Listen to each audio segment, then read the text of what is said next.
Hi guys, welcome to my new video where I'm going to talk about INFJ and INTJ interaction styles.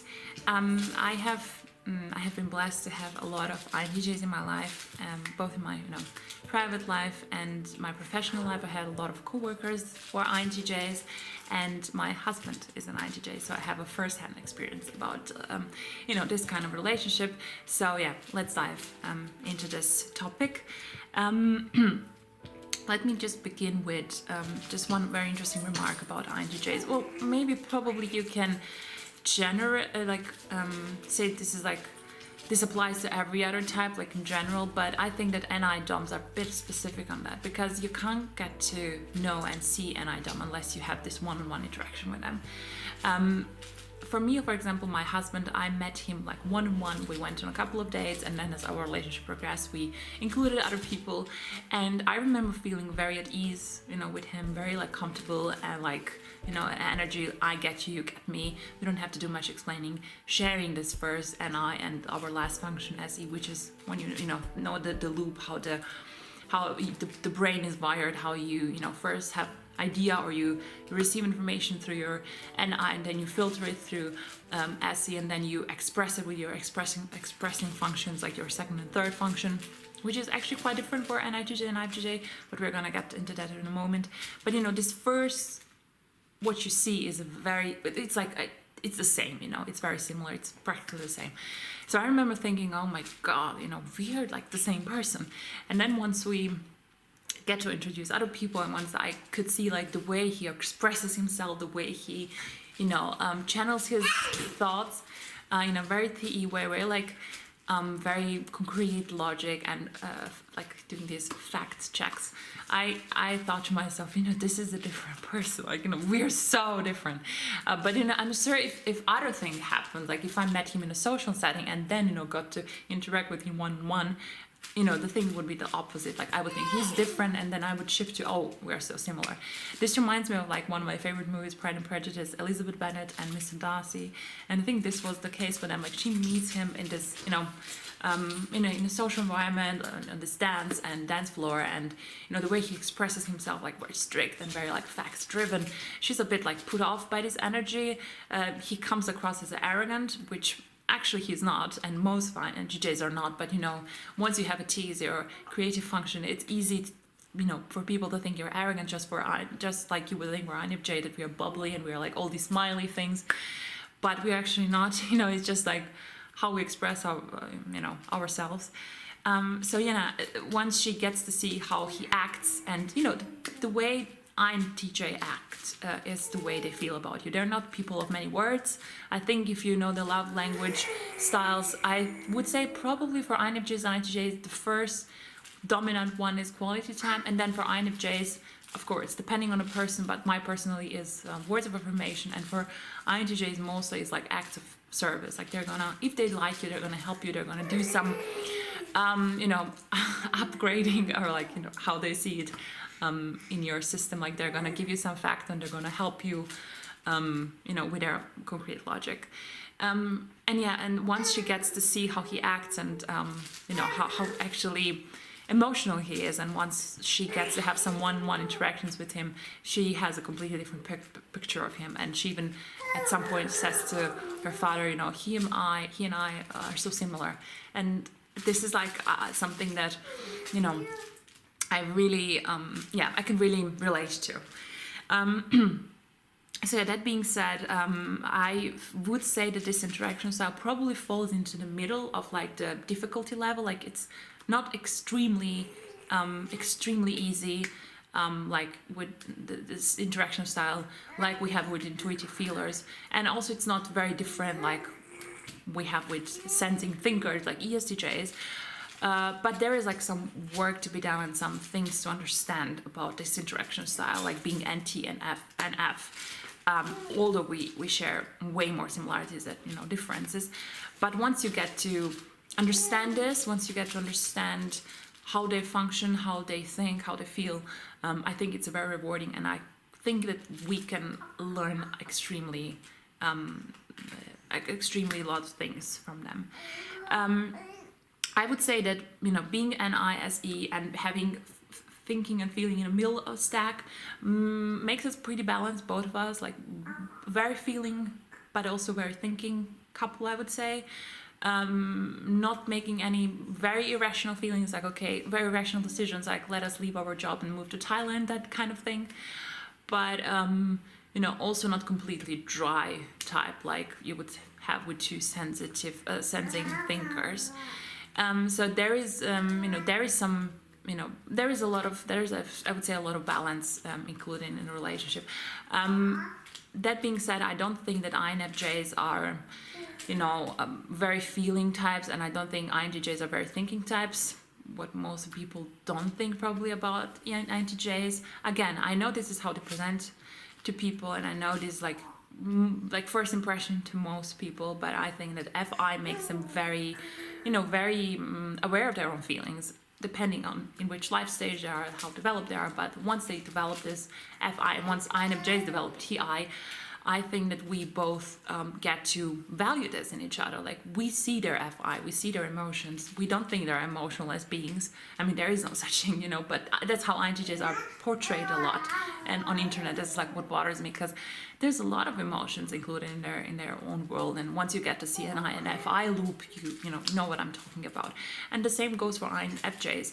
Of course, like TI and TE are different. Of course that, INTJs are always going to be the one finding this best system and sticking to them, and INFJ is more like, oh, let me try this, let me try that. It's like cooking, let me try this secret ingredient, let me try. And INTJ is like standing there. I was like, why are you guys doing things outside of recipe? Like there is a reason why there is a recipe. There is a reason why the people want you to put this much salt, this much water, this, and it's just like something that they don't get. And like, why would you do your own way? Why would you?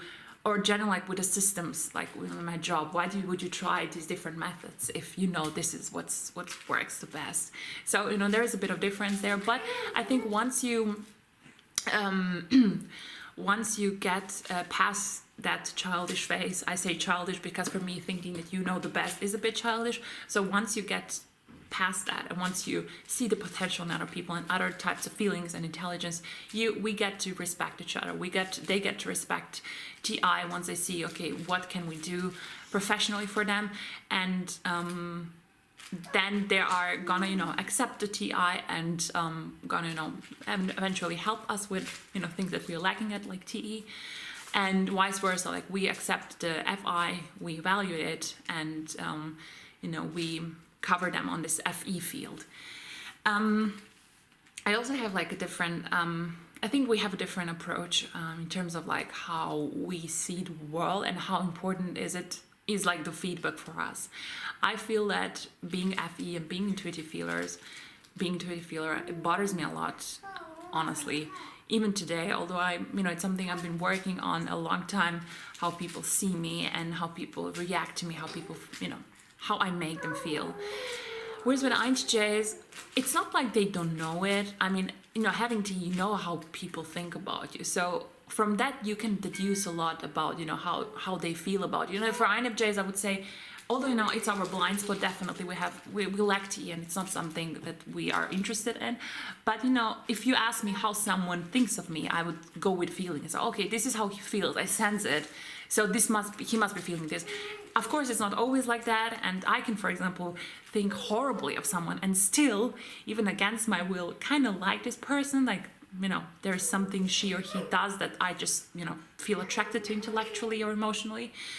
But, this is how we deduce this thing that we are lacking at. We just suppose that it must be like this. And it's usually with INFJs, it's usually not, it's usually way less harsh than we think. Oh, this person must think me horribly, but it's usually less harsh, or let's say the person is not interested at all. But yeah, anyhow, I feel that INTJs, they can deduce how you feel, but they just really don't care. Like they're so unbothered, it's incredible. I mean, please comment, and if you have this experience with INTJs, or if you're INTJs yourself, how do you achieve this, level of unbotheredness? Like I've never in my life, have felt like genuinely that someone really doesn't care about how people feel or think.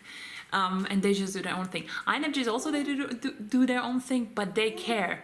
Whereas INTJs, they do their own thing. They know maybe, they kind of made someone uncomfortable, but they just don't care. So I think I would sum it up, you know, the difference of these times. They both have their own world, they both have their own agenda, but INFJs care more about, you know, the feeling, like the feeling part, and INTJs are just unbothered. So makes life a bit more complicated for INFJs, but I think, you know, this is something that we can learn a lot from INTJs. First off, for example, my husband personally makes me a lot more secure in terms of that. As I said, like I often overestimate the amount of thinking that people put behind, you know, my actions, and I usually rate it a lot harsher than they actually are. But also, like, I just, you know, give too much, you know, energy in this. And once I see him, he's like completely unbothered and naturally unbothered, like truly unbothered, you know, and it's like saying, oh, I just don't care how you think, and but you actually care. No, like he doesn't even have to say it, like you see it, he's not bothered. So I think this is very refreshing. It's just very nice energy to have around, like just really knowing that it is, you know, it doesn't have to be the way you do it. So yeah, I think, you know, I would sum this interaction up by saying it's like definitely a ground, like it's definitely a balanced relationship.